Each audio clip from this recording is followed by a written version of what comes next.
jurus teko kula kira asline nyawang wong liya ketok ngalor kali primadon ngidul ngono lho.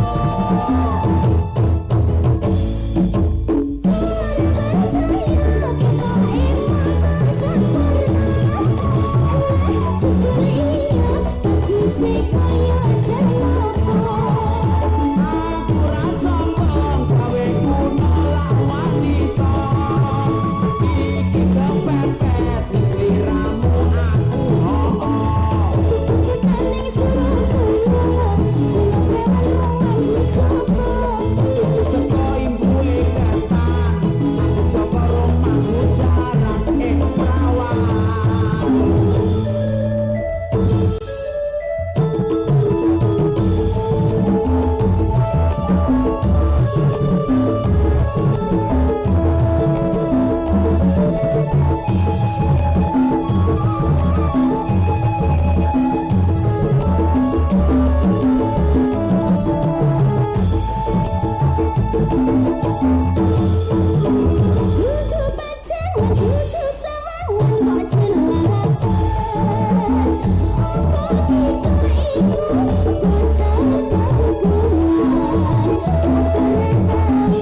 Kaya manten anyar ae.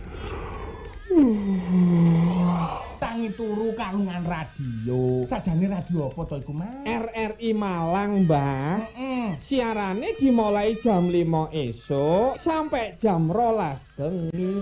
Lagune campur sari, langgam yo ana, gending palaran yes. Gagrag Banyumasan, Banyuwangian sampai Bali yo ana. Seneng aku iku. Aja lali, Mbah. Ya. Hiburane, Ya. lodrok, wayang, ketoprak, ora ketinggalan kesenian tradisional liyane. Lah penyiare, Mas. Iya wis kondang kaloka. Aku tak mulai nyetel radio Sentral Budaya niki. Sik Mbah, Ya. sampeyan duwe radio ah. Lah ya iku.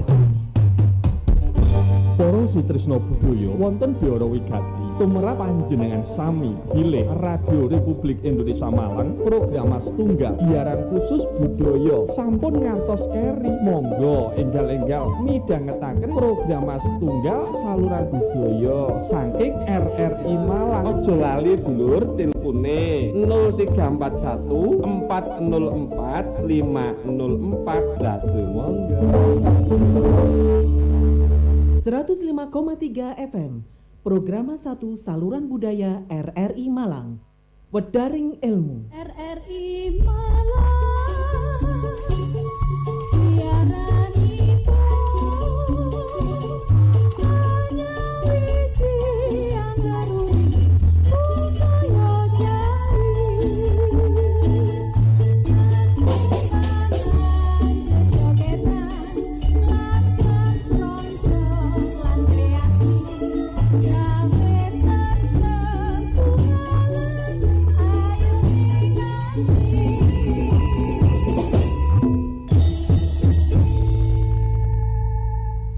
Hashtag Indonesia Tatanan Kehidupan Baru.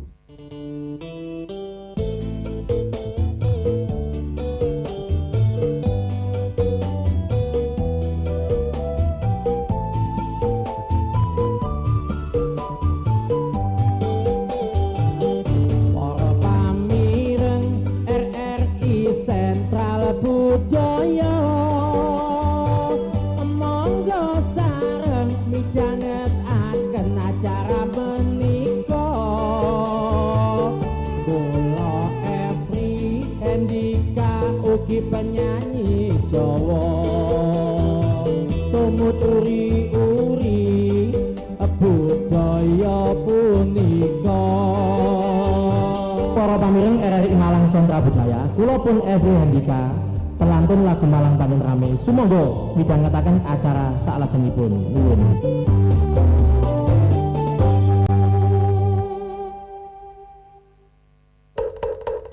RRI Radio Tanggap Bencana.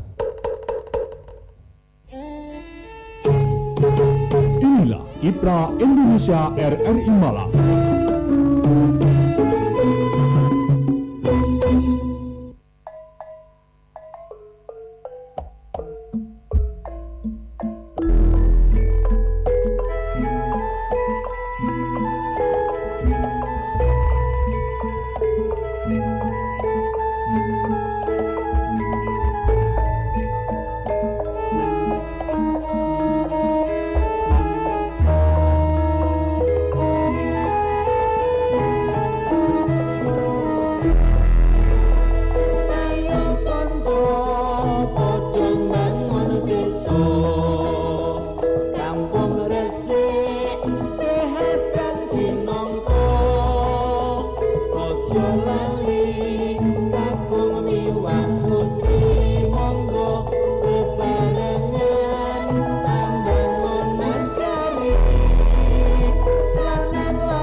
Assalamualaikum warahmatullahi wabarakatuh. Pendengar, salam jumpa dan juga salam sehat dari kami tim Kiprah Indonesia Radio Republik Indonesia Malang.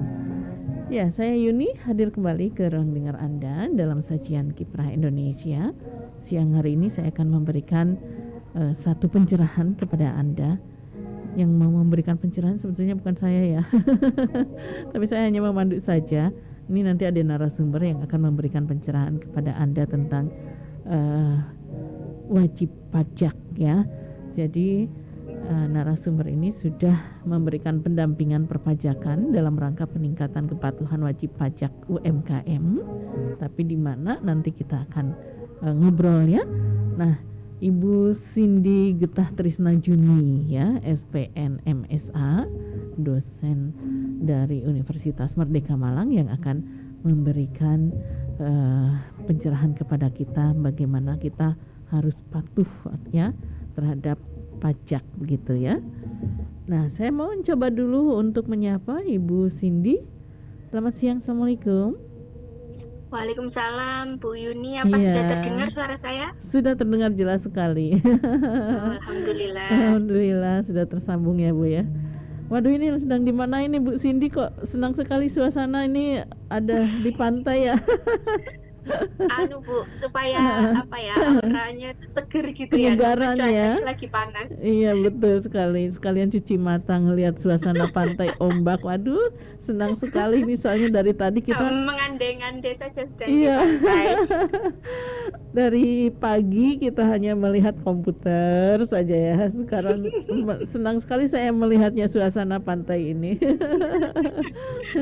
Baik, tahu saja ini Bu Cindy nih ya. Kita akan berbicara tentang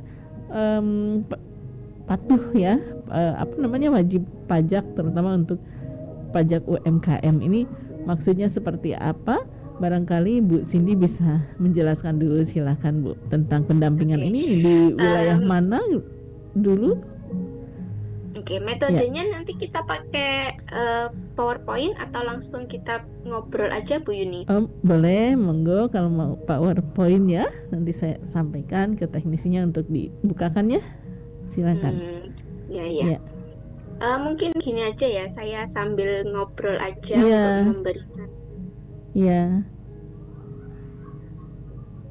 Tapi suara saya sudah terdengar dengan jelas nggih Bu? Iya, terdengar dengan jelas. Silakan Bu. Oke. Sebelumnya terima kasih atas kesempatan yang diberikan oleh RRI Malang. Kebetulan kami dari Unmer ini kan memang ada program Bu, yang namanya pengabdian masyarakat. Pengabdian masyarakat ini memang ditujukan, memang kewajiban kami sebagai dosen atau dari jajaran pendidikan ya Bu ya, untuk bisa memberikan ilmu, mengedukasi masyarakat sesuai dengan bidang ilmu kita masing-masing. Nah, kebetulan saya ini kalau dibilang kepakaran itu ya belum pakar sesungguhnya gitu ya, karena namanya belajar kan selalu setiap saat gitu ya Bu. Untuk saya ini kemarin, karena bidang saya ini bidang perpajakan dan yang sekarang ini sedang digaungkan adalah UMKM, dan UMKM sendiri ini juga sedang naik daun sepertinya ya. Jadi dari segi permodalan, terus juga akses ke pemerintah dan juga peraturan-peraturan terkait perpajakan untuk UMKM ini lebih di anak emas gitu, karena memang banyak sekali startup yang sedang ingin merintis, kemudian itu juga menjadi sorotan tajam dari pemerintah, tidak lepas dari perpajakan gitu. Jadi untuk UMKM itu sendiri adalah usaha mikro, kecil, menengah. Jadi dia sendiri modalnya itu tidak lebih dari 500 juta seperti itu kalau nggak salah di peraturannya. Kemudian untuk kebijakannya, kalau misalnya yang lain itu dikenakan dengan tarif yang lebih tinggi, kalau UMKM ini menurut peraturan dulu 2013 itu nomor 46 Ibu, itu 1%. Nah, 1% itu jangan dikira kecil ya Bu. 1% itu kita lihat dulu pengalinya berapa. Kalau misalnya pengalinya itu miliar, nah 1% dari miliar itu kan masih ratusan juta Bu. Jadi itu dirasa juga masih memberatkan oleh wajib pajak gitu. Ya memberatkan bagi wajib pajak ngaten Bu. Jadi setelah itu masih digodok lagi dari peraturan PP 46 itu masih turun lagi ya. Jadi pemerintah itu mendengarkan gitu. Jadi mendengarkan keluh kesah para pengusaha yang mana 1% itu ternyata masih besar loh Pak, Bu, katanya gitu. Terus akhirnya dari PP 46 itu turun menjadi PP 23-nya. Dari 1% itu turunlah setengahnya Bu. Jadi PP 46 kalau saya mengajarkan mahasiswa saya, separuhnya 46 dibagi 2, 23 gitu. Jadi dari 1% itu Ibu, itu turun menjadi 0,5%. Itu mulainya di tahun 2018. Jadi sebelum pandemi menerjang kita semua, itu sudah turun gitu. Nah gitu, terus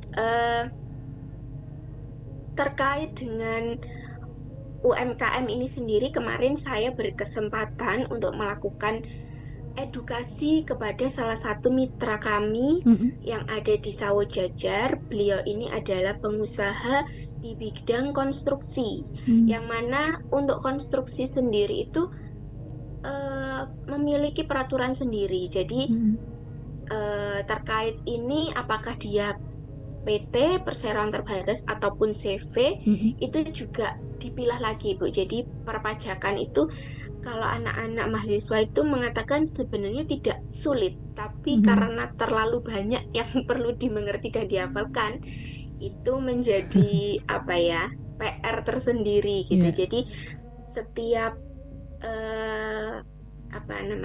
jenis usaha itu punya peraturan sendiri, terus kemudian omset tertentu itu punya tarif sendiri seperti itu. Gitu. Jadi untuk yang terbaru Ibu, UMKM dengan penghasilan di bawah 500 juta itu sejak kita semua diterjang pandemi, itu ada namanya PPh Final UMKM, itu namanya Undang-Undang Harmoni Peraturan Perpajakan gitu. Jadi ini untuk sekedar tahu saja bahwa sampai sekarang ini sejak 2022 bulan April, 1 April tepatnya, itu dari yang kemarin 0,5% dari omset. Untuk omsetnya yang masih di bawah 500 juta itu sementara tidak dikenakan. Maksudnya sementara itu peraturan itu kan dinamis nggih. Jadi nanti bisa berubah sewaktu-waktu. Jadi bagaimana maksudnya 0% itu berarti tidak dipungut.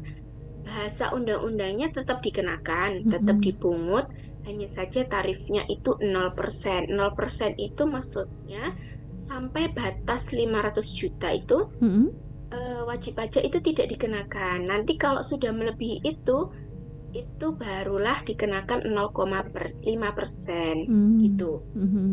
Nah, kalau misalnya mau dijelaskan lebih rinci lagi, misalnya dalam 1 tahun dari Januari sampai dengan Desember itu omset dari Januari, Februari, Maret itu belum sampai 500 juta berarti tidak bayar pajak, Ibu. Jadi tidak ada ketentuan atau kewajiban membayar pajak.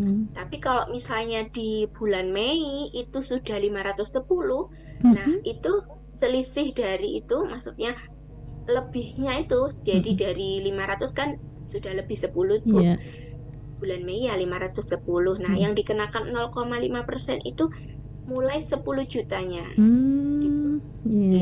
Jadi itu yang menjadi up to date dari peraturan untuk harmonisasi perpajakan itu mulai 1 April 2022. Jadi setelah 500 juta itu baru dikenakan 0,5. Nanti setelah itu naik lagi, apakah diakumulasi lagi? Enggak. Jadi mulai bulan Mei ya misalnya ya 10 juta, kemudian Mei, Juninya 5 juta ya dikenakan 0,5 dan seterusnya sampai dengan Desember. Nah, kalau misalnya sampai dengan Desember itu ternyata terdampak pandemi sampai sekarang misalnya ya belum sampai 500 juta, tidak ada kewajiban untuk membayar gitu, karena peraturan itu mengatakan bahwa omset tersebut itu sampai dengan 500 juta Ibu gitu. Gitu ya. Jadi sampai dengan 500 juta anggaplah dikenakan 0% gitu ya. Artinya 0% itu tidak membayar. Nah, nanti seperti yang Bu Cindy katakan, kalau sudah misalkan 500 lebih baru dikenakan 0,5%. Betul. Ya, misalkan tadi contohnya 510. Nah, yang 10 jutanya ini dikenakan 0,5%. Iya. Untuk bulan berikutnya ada lagi omsetnya jadi 515. Berarti yang 15 ini dihitungnya 15 jadi kena kan kalau misalnya sudah 510 tadi kan ditambah lagi 15 ya sudah, setiap bulannya itu omsetnya berapa itu sudah melewati batas 500 ya setiap bulannya itu bayar berapa omsetnya itu. Berarti yang 15 ini dikali 0,5%. Jadi nanti berikutnya 20 omsetnya nambah jadi 20. Jadi 20 dikali 0,5% gitu ya. Betul seperti itu Ibu. Iya. UMKM ini memang itunya di bawah 500 juta ya? Yang enggak, ini untuk peraturan yang terbaru ini aja Ibu. Gitu. Ya jadi berarti kalau UMKM bagaimana perhitungannya? Untuk UMKM sendiri itu karena fokusnya kami di perpajakan, jadi omset yang kami soroti itu yang 500 juta ini Bu. Jadi untuk yang lainnya kalau misalnya ini juga tidak berlaku untuk PT ya, karena PT itu sudah berbadan hukum. Jadi kalau yang ini tuh untuk CV, UD itu masih, apalagi kalau perorangan yang kayak startup itu masih berlaku. Tapi kalau dia sudah berbadan PT itu peraturan ini tidak berlaku. Tidak berlaku. Jadi berlakunya di peraturan yang lainnya ya. Iya, betul. Nah, kemudian karena kami kemarin kebetulan wajib pajaknya itu adalah jasa konstruksi, jadi mereka lebih ke peraturan terkini terkait jasa konstruksinya. Yang sebelumnya itu dikenakan 2%, turun menjadi 1,75%. Itu tarif terbaru. Nah, pentingnya penyuluhan, edukasi dan juga peraturan yang update itu membuat wajib pajak itu bisa lebih tanggap terhadap perpajakan. Kadang kalau misalnya kita nggak tahu peraturan terbaru kan, karena sistemnya self assessment Ibu, jadi dari pihak KPP atau kantor pajak itu serta-merta menerima saja apa yang kita bayar dan juga kita laporkan. Nah, kalau misalnya wajib pajaknya itu tidak update dengan peraturan terbaru ataupun juga dengan sistem yang terbaru, itu kasihan ya, akan tertinggal informasi yang mungkin itu bisa menguntungkan dari pihak wajib pajak, tapi karena tidak mengetahui informasi atau peraturan terkini, itu bisa lebih rugi gitu ya. Kalau misalnya kita tahu tadi seperti itu tadi, batasnya 500. Nah, si wajib pajak misalnya nggak tahu kalau ternyata 500 juta itu nggak bayar pajak misalnya gitu. Nah, itu dari Januari sudah membayar. Nah, karena sudah membayar, itu hitungannya berarti sudah mencapai 500 juta. Jadi kalau Januari sudah membayar misalnya omsetnya masih 20 juta, kan belum sampai 500 ya. Nah, itu anggapan dari KPP atau kantor pajak berarti omsetnya sudah 520 sejak Januari. Padahal kan sebenarnya kalau misalnya wajib pajak mengetahui, berarti kan nunggu sampai 500 juta dulu baru membayar yang 20 itu, begitu Ibu. Kemarin kami sampaikan seperti itu supaya wajib pajak itu sendiri juga mau belajar, mau update, mau juga mencari tahu, supaya karena yang namanya self assessment Ibu, kita itu menghitung sendiri, membayar sendiri, juga melapor sendiri. Jadi kantor pajak itu terimanya ya bersih gitu, dan asal percaya. Selagi masih belum ada penelitian lebih lanjut terkait apa yang kita laporkan dan kita bayarkan, ya mereka anggap laporan pajak dan juga pembayaran kita itu benar, seperti itu. Jadi kita yang menghitung sendiri ya, kita harus menghitung sendiri, berarti kita harus bayar berapa gitu ya pajaknya. Iya, Gitu. betul Ibu. Jadi keikhlasan dan juga kejujuran kita itu dipertaruhkan di situ gitu ya. Namanya pajak kan nggak ada yang mau bayar pajak banyak gitu. Iya. Nah, jadi ternyata itu. Nah, kemudian prosesnya seperti apa ini? Artinya untuk usaha-usaha kecil ini tidak dikenakan pajak ya? Nah, belum tentu. Kadang kita nggak tahu ya, yang namanya kecil itu seberapa. Jadi kelihatannya warungnya kecil, kelihatannya usahanya kecil, tapi ternyata omsetnya besar. Nah, itulah kadang yang menjadi PR dinas-dinas. Makanya kita kadang perizinan itu Ibu, itu sudah include ada NPWP-nya. Itu kan sebenarnya juga cara pemerintah untuk menjaring usahawan-usahawan ya Ibu ya. Jadi kalau kita melakukan perizinan usaha, melakukan pengajuan NIB ya, sekarang namanya bukan SIUP lagi, tapi nomor induk berusaha, itu NIB, itu tuh sudah otomatis ada mungkin ketentuannya menyertakan NPWP. Nah, kalau sudah menyertakan NPWP, nomor pokok wajib pajak, itu otomatis beliau atau pengusaha tersebut itu sudah menjadi wajib pajak. Nah, kalau sudah terrecord punya NPWP, otomatis beliau sudah harus melakukan kewajiban perpajakannya. Jadi itu yang menjadi alur dari perpajakan yang dibuat oleh pemerintah seperti itu. Ya, jadi ya itu tadi kejujuran yang dipertaruhkan seperti Bu Cindy katakan ya, karena kata Bu Cindy tadi kelihatannya sih warung biasa, tapi nggak tahu omsetnya ya. Bisa jadi warungnya sih biasa-biasa saja omsetnya, hanya yang jelas kalau sudah menjadi wajib pajak itu sudah punya kewajiban untuk membayar pajak gitu ya. Iya betul Ibu. Nah, bayar pajaknya ini dilihat dari omsetnya tadi atau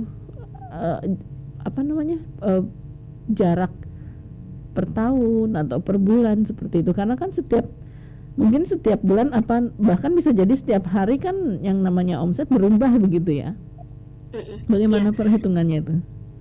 Kalau misalnya dalam perpajakan itu sebenarnya kalau untuk usaha ya Bu ya itu per bulan. Jadi kita untuk pemerintah itu taunya ya pokoknya omset itu setiap bulan, kemudian nanti dibayarkannya gini. Jadi omset kan setiap bulan, misalnya Januari itu dibayarkannya itu maksimal tanggal 10 Februari Ibu. Gitu. Jadi tanggal 10 bulan berikutnya. Untuk laporannya itu adalah tanggal 20 bulan berikutnya, berarti 20 Februari. Begitu juga untuk yang Februari ke Maret tanggal 10 dan 20 untuk setor dan juga untuk lapornya. Bagi yang belum tahu, kita bayar pajak itu bukan ke kantor pajak ya, tapi ke bank, bukan ke kantor pajak. Karena kalau ke kantor pajak nanti beliau-beliau yang bekerja di kantor pajak itu kena OTT Bu. Jadi mereka hanya menerima kertas berupa laporan saja bahwa kami sebagai wajib pajak sudah membayar pajak begitu. Jadi bayarnya itu kita bisa ke bank pemerintah. Kalau misalnya biasanya sih kalau Jatim itu di Bank Jatim atau bisa juga ke kantor pos. Nah itu setelah itu baru mereka lapor membawa bukti bahwa saya sudah mendapatkan slip pembayaran setiap tanggal 10 maksimal itu tadi ke kantor pajak. Untuk laporan bulanan seperti itu. Kalau untuk laporan tahunannya Ibu, untuk orang pribadi yang masih belum berbadan usaha itu maksimal tanggal 30 Maret. Bulanan juga ya? Dalam? Bulanan juga ya? Enggak, per tahunan untuk tahunan ya? Ibu. Oh iya. Ya, untuk tahunannya itu di maksimal tanggal 30 Maret. Itu untuk orang pribadi yang belum berbadan usaha. Tapi kalau untuk PT, karena dia sudah berbadan usaha, itu masih maksimal tanggal 30 April. Oh, mohon maaf tadi Maret itu umurnya bulan 31 ya. Jadi 31 Maret. Kalau yang berbadan usaha itu 30 April itu maksimal. Nah, kenapa kita dikasih tenggang waktu Maret dan April itu karena biasanya masa pajak itu sebenarnya sama seperti masa-masa pembukuan dari sisi akuntansi yaitu Januari sampai Desember. Hanya saja kan biasanya Desember itu kan dibayarkannya Januari Bu. Ya, jadi masih memberikan waktu untuk mereka mengatur laporan keuangan, pembukuan itu di Februari gitu. Jadi makanya kenapa peak season atau high seasonnya pegawai pajak, konsultan pajak itu biasanya di bulan Maret dan juga bulan April, karena itu mereka semua yang punya NPWP dan melaporkan pajak itu tinggi-tingginya load pelaporan itu di bulan itu. Tapi kalau misalnya di Januari itu laporan keuangan dan juga pembayaran Desember sudah selesai, boleh dilaporkan di Januari atau Februari, tidak usah menunggu masa terakhirnya di bulan Maret atau April begitu Ibu. Ya, berarti kalau yang namanya masyarakat yang mempunyai usaha tapi usahanya yang tadi di bawah 500 juta itu kan belum kena pajak ya Bu ya? Pajaknya hanya 0%. Berarti dia cukup menggunakan NPWP saja? Tetap melaporkan sesuai dengan omsetnya yang masih kecil itu tadi. Misalnya dari Januari dia omsetnya masih 5 juta, Februari 2.500.000 turun karena mungkin tidak ada sepi gitu, terus naik lagi di Maret dan lain sebagainya, sampai ternyata di Desember itu hanya 50 juta gitu ya Bu.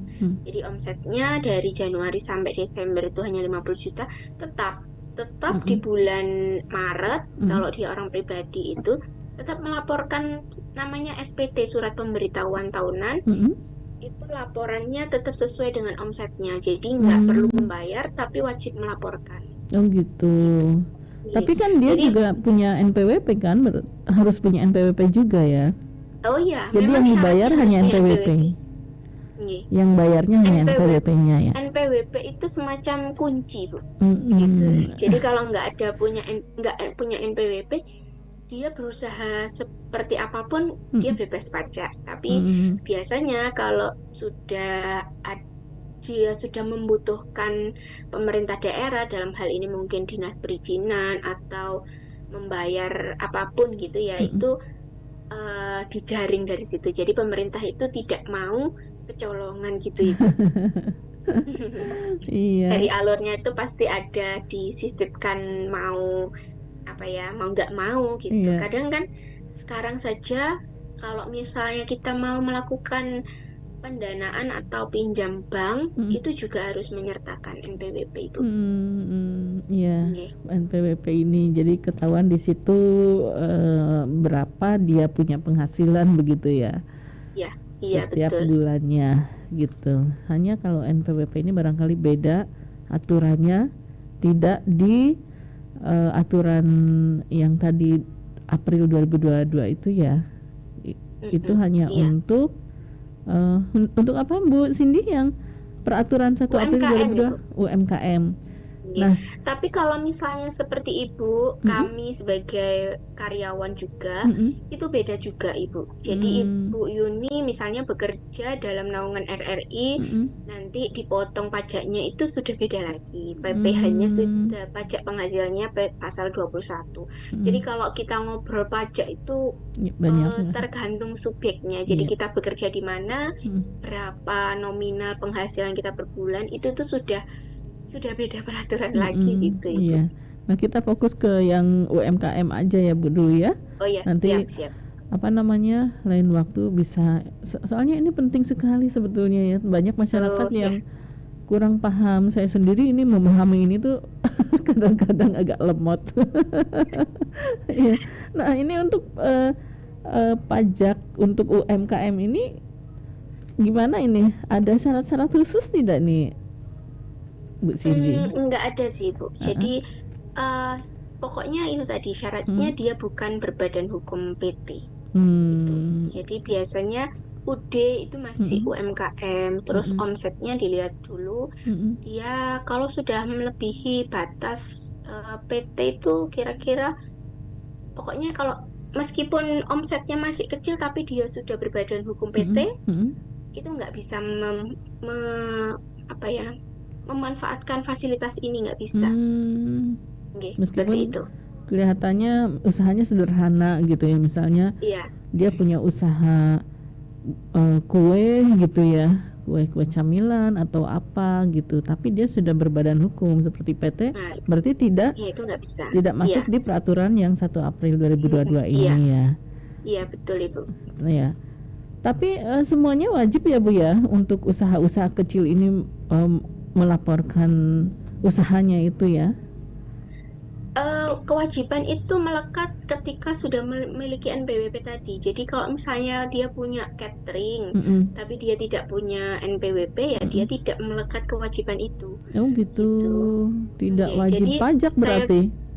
Jadi mengatakan bahwa NPWP itu adalah gerbang pertama dia menjadi wajib pajak.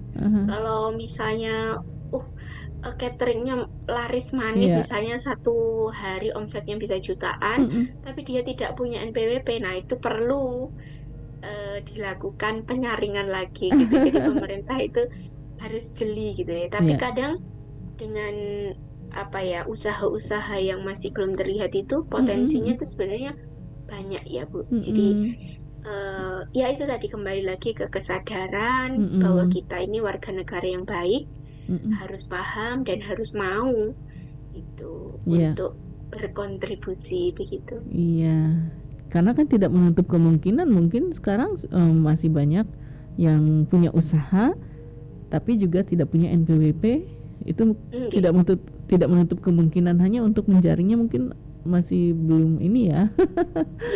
Iya, itu biasanya PR-nya dari Pemda. Pemda itu biasanya dipegang oleh Bapeda atau apa ya namanya? Ya, Bapeda yang kalau di Malang itu di blok office itu Ibu. Jadi pajak-pajak yang dijaring oleh pemerintah daerah itu biasanya pajak hotel, restoran, parkir.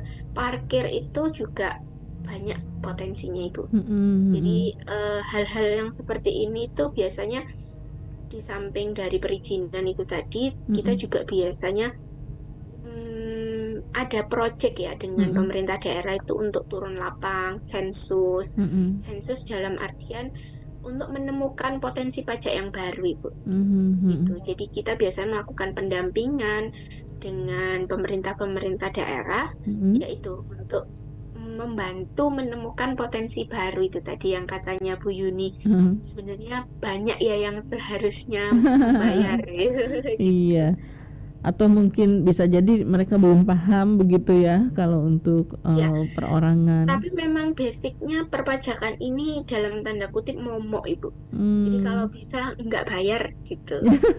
Biar sekecil-kecilnya. Begitu memang hukum dan juga pengertian dari perpajakan kan sudah dari awal bersifat memaksa. Jadi identik nggak ada yang suka gitu Ibu.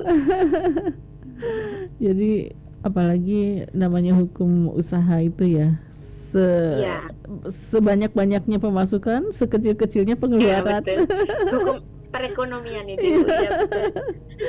Iya, tapi ini kalau sudah ada aturan kan berarti bisa jadi ada sanksi begitu. Tidak ada itu? Ya ada. Biasanya tuh sesuai dengan peraturannya itu 2% per bulan dendanya Ibu. Jadi nanti kalau misalnya kalau untuk perpajakan sendiri itu sebenarnya ada pengadilan sendiri, pengadilan pajak. Jadi dari denda, surat peringatan pertama sampai dengan nanti sampai dengan sita gitu. Jadi sampai dengan dimiskinkan itu bisa dari perpajakan gitu. Jadi blokir banknya, terus sita semua aset, omsetnya, rekeningnya gitu. Jadi kalau misalnya tahu seperti itu, mungkin pengusaha-pengusaha kelas kakap itu akan berpikir ulang untuk melakukan penggelapan gitu. Iya, apalagi kalau sudah sampai dimiskinkan, waduh, ini sudah takut gitu ya, dimiskinkan. Berarti kan itu ada sanksi ringan, sanksi sedang, dan sanksi berat begitu ya. Betul. Nah, sanksi ringannya apa ini, Bu? Sanksi ringannya ya cuman denda saja, dan kalau sudah ada surat keputusan denda mau nggak mau harus dibayar. Karena kalau misalnya sepengalaman kami belajar perpajakan, ketika denda itu tidak mau dibayar, kita bisa melakukan keberatan. Jadi kita balas sanksi itu, surat sanksi itu dengan keberatan. Nanti keberatan biasanya dikabulkan atau tidak. Nah, biasanya kalau misalnya tidak dikabulkan, kita didenda lebih tinggi lagi gitu. Jadi misalnya 2% jadi 100% gitu Ibu. Nah, kalau misalnya dari keberatan itu kita tidak mau lagi, kita ajukan lagi ke banding. Itu kalau misalnya ditolak akan lebih tinggi lagi, misalnya 200% gitu. Jadi mau nggak mau kalau ada surat cinta kita biasanya menyebutnya surat cinta dari kantor pajak, segera dibayar saja. Udah tidak perlu bilang, oh enggak, saya enggak melakukan ini, saya enggak salah dan lain sebagainya. Sudah mengaku saja gitu. Iya. Nah, itu denda ya. Dendanya itu kalau terlambat berapa lama, Bu? Biasanya sudah bertahun-tahun gitu. Kalau misalnya si wajib pajak ini juga beda-beda ya. Kalau misalnya terlambat 1 hari itu sudah sama dengan terlambat 1 bulan Ibu. Dihitungnya jadi, begitu sama ya? Dengan, iya gitu. Nah 1 bulannya 2% tadi. Kalau misalnya lapor SPT, surat pemberitahuan tahunan, untuk yang orang pribadi yang tidak berbadan hukum itu 1 tahunnya itu 100.000.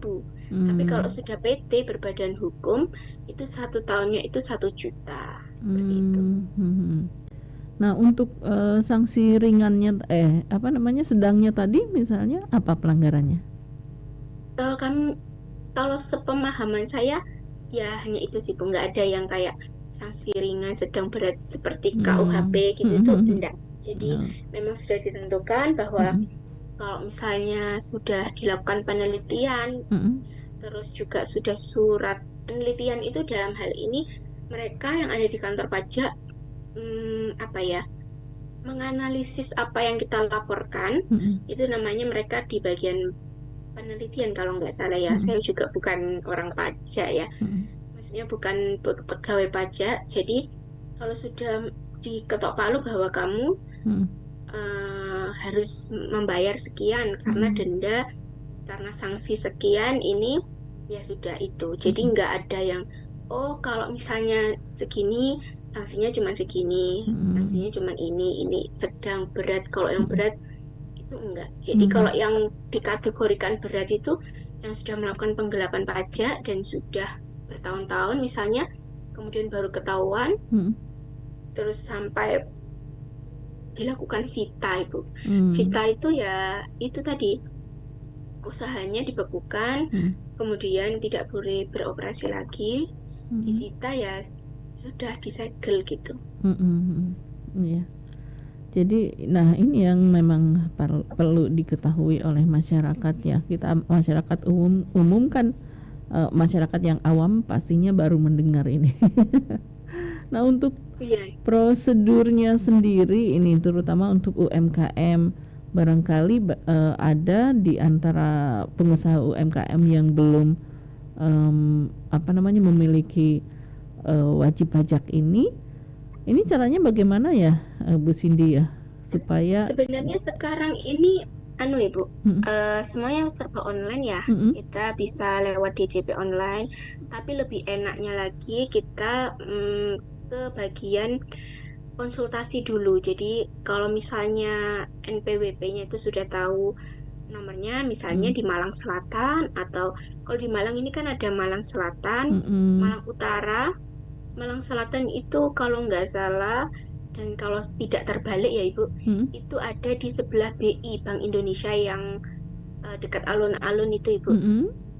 Kalau yang Malang Utara itu yang sebelahnya Polres, depannya Saiful Anwar. Nah itu datang ke sana. Kalau misalnya yang di Singosari ada KPP Singosari, di Batu ada di KPP Batu, yang di kabupaten sebelah selatan ada KPP Kepanjen. Nah itu datang ke sana di bagian konsultasi, konsultasi bahwa saya misalnya belum punya NPWP, syaratnya apa, nanti akan dipandu di sana. Kemudian usaha atau karyawan nanti beda ya, itunya nanti akan ditanya-tanya, mungkin juga isi form. Kalau misalnya mau online, kunjungi misalnya DJP online, itu nanti akan ada pilihannya. Tapi lebih baik, enaknya karena kita sebagai orang awam ya itu belum tahu, dan daripada nanti salah, mending datang dulu ke KPP. Itu saran saya, menurut saya itu lebih efektif karena kita bisa bertanya sepuasnya, karena yang mereka mereka katakan itu edukasi, bukan semata-mata untuk mencari uang saja, tapi mereka itu mengedukasi yang benar.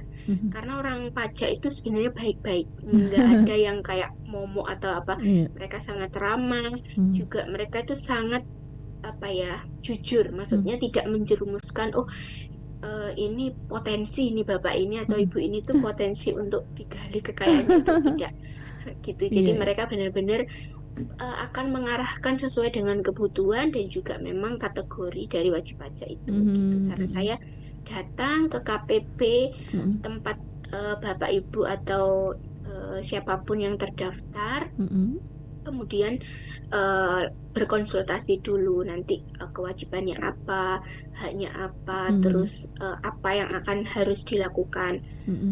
Setelah itu kewajibannya setiap bulan apa, setiap tahun bagaimana, dan lain sebagainya. Iya. Jadi pertama yang harus diketahui adalah tinggal di wilayah mana, begitu ya. Nanti datanglah ke kantor pajak di sesuai yang wilayah tinggalnya gitu. Iya. Kalau misalnya kita juga belum tahu kita masuk wilayah mana, datang aja ke kantor pajak untuk mengetahuinya. Jadi saya belum punya NPWP, nanti akan ditanya domisilinya di mana. Nah, itu akan diarahkan, oh ini masuknya ke KPP yang sana, yang sini, seperti itu. Iya. Jadi meskipun sekarang sudah bisa online, tapi lebih baik datang konsultasi dengan leluasa begitu ya. Iya. Karena kadang-kadang ngisi online juga ada yang tidak kita pahami gitu. Betul. Pengalaman. Bingung mau nanya ke makanya siapa. lebih enak juga.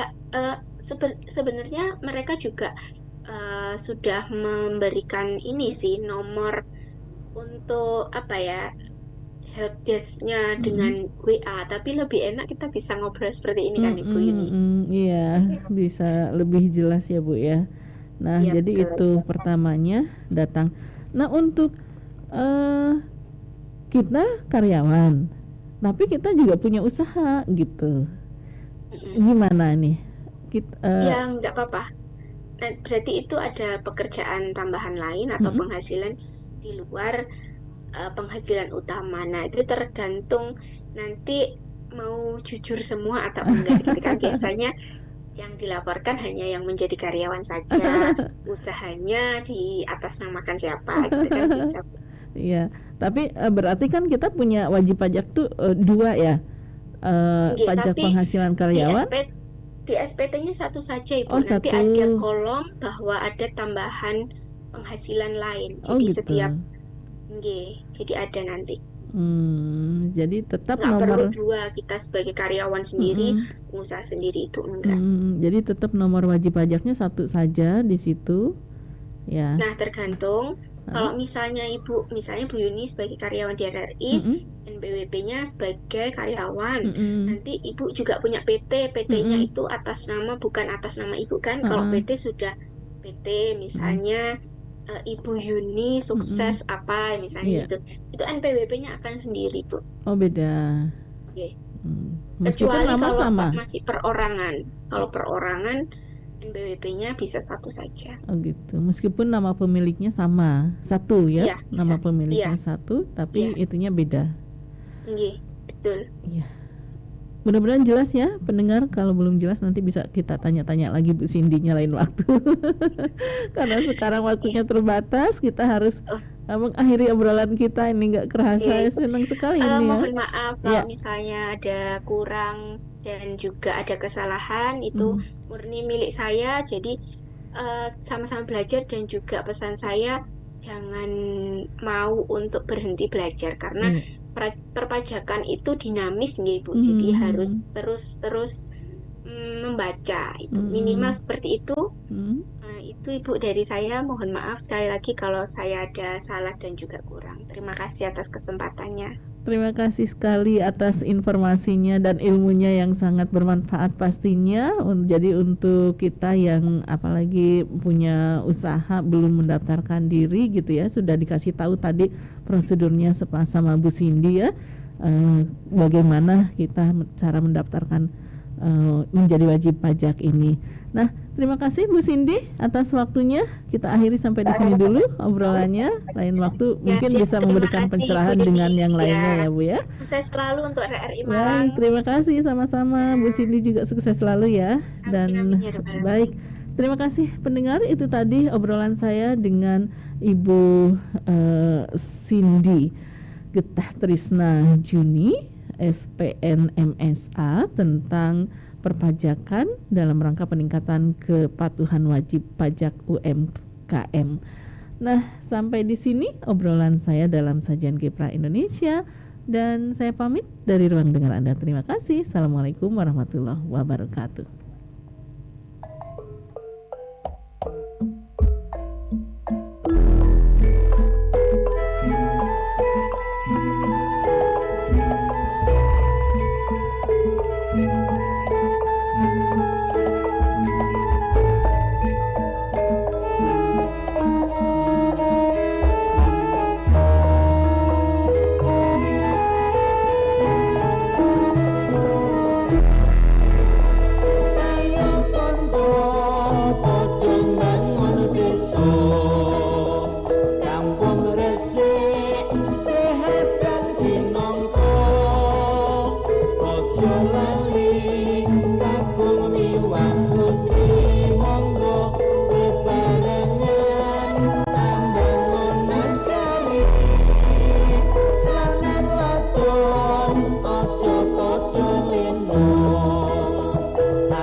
Programa 1 Saluran Budaya RRI Malang, Etalase Budaya Malang Raya.